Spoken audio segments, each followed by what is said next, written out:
Bismillahirrahmanirrahim. Assalamualaikum warahmatullahi wabarakatuh. Sahabat Arafah Media yang berbahagia, masuk kepada kami pertanyaan, apa hukumnya meninggalkan sholat di saat berpuasa? Sahabat-sahabat media Arafah yang berbahagia, sebelum kita menjelaskan apa implikasi hukum terhadap mereka yang meninggalkan sholatnya di saat berpuasa Ramadan. Sholat adalah satu kewajiban, rukun Islam, sedangkan puasa adalah rukun Islam.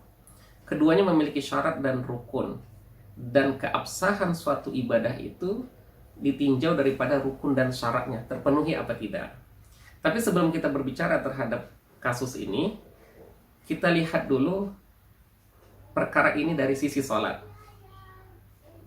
Sholat adalah merupakan pembeda antara orang kafir dengan muslim. Rasulullah SAW bersabda, hadis riwayat Imam Muslim, "Bainar rajuli wasyirki wal kufri tarkus sholah." Pembatas antara orang muslim, orang mukmin dengan orang musyrik, dengan orang kafir dalam hal meninggalkan sholat. Hadis yang lain yang diriwayatkan oleh Imam Ahmad, Tirmizi, Nasa'i, dan Ibnu Majah, "Al-ahdul ladzi bainana wa bainahum as-shalah, faman tarakaha faqad kafar." Perjanjian antara kami dengan mereka, ya orang-orang kafir itu, adalah dalam perkara sholat. Siapa yang meninggalkannya maka dia kafir. Maka oleh sebab itu, ulama sepakat, siapa yang meninggalkan sholat secara sengaja, muta'ammidan, maka hukumnya adalah kafir. Dia murtad, dia keluar dari Islam. Kenapa?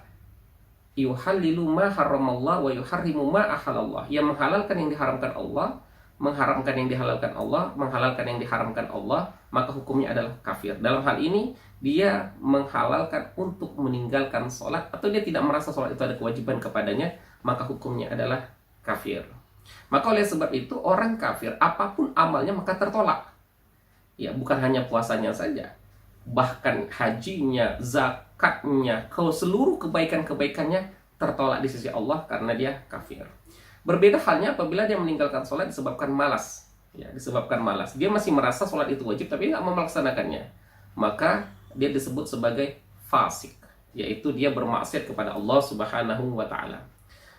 Dan kalau kita lihat dari perkara puasa, ya, puasa itu yang membatalkannya atau nilainya bisa hilang itu disebabkan dua. Yang pertama adalah muhbiqat, yaitu dia hanya menghilangkan fadilah, keutamaan atau pahalanya, ya. Tetapi yang kedua muftirat, yaitu menghilangkan keabsahan dari ibadah tersebut, puasa itu, sehingga diwajibkan dia untuk mengqadha apabila dia uzur. Nah, dalam perkara sholat tadi dengan puasa tadi tentu dia adalah ibadah yang berdiri sendiri. Sholatnya terpenuhi rukun dan syaratnya, maka dihitung sebagai amal di sisi Allah. Puasa rukun dan syaratnya terpenuh, maka dihitung sebagai amal di sisi Allah Subhanahu wa Ta'ala. Maka apabila ada orang yang meninggalkan sholat sedangkan dia berpuasa, tentu apabila rukun dan syarat puasanya terpenuhi, dia tetap sah melaksanakan puasa tersebut, tetapi dia berdosa untuk meninggalkan sholat itu. Tapi dengan syarat meninggalkannya bukan karena dia menganggap sholat itu tidak wajib kepada dirinya. Dan tentunya nilai ibadah puasa yang demikian mungkin tidak bernilai sama sekali atau nilainya sedikit di sisi Allah Subhanahu wa Ta'ala. Itulah rahasianya Allah Subhanahu wa Ta'ala mengatakan dalam hadis qudsi, "Kullu 'amali ibni Adam lahu illa shaum fa innahu li wa ana ajzi bihi." Seluruh amal anak Adam itu baginya kecuali puasa milikku dan aku yang memberikan pahalanya. Rahasia di sisi Allah Subhanahu wa Ta'ala. Lantas, sebagaimana kita ketahui, awwalu ma yuhasabuhu bihil abdu yaumal qiyamah as-shalah. Perkara yang pertama nanti dihisab adalah perkara sholat. Maka jangan main-main dengan sholat. Apabila sholatnya baik, maka amal lain akan mudah untuk dihisab. Apabila perkara sholatnya bermasalah, maka amal lain pun dianggap tidak sempurna. Sahabat Arafah Media yang dimuliakan Allah Subhanahu wa taala, mudah-mudahan penjelasan ini bisa bermanfaat. Assalamualaikum warahmatullahi wabarakatuh.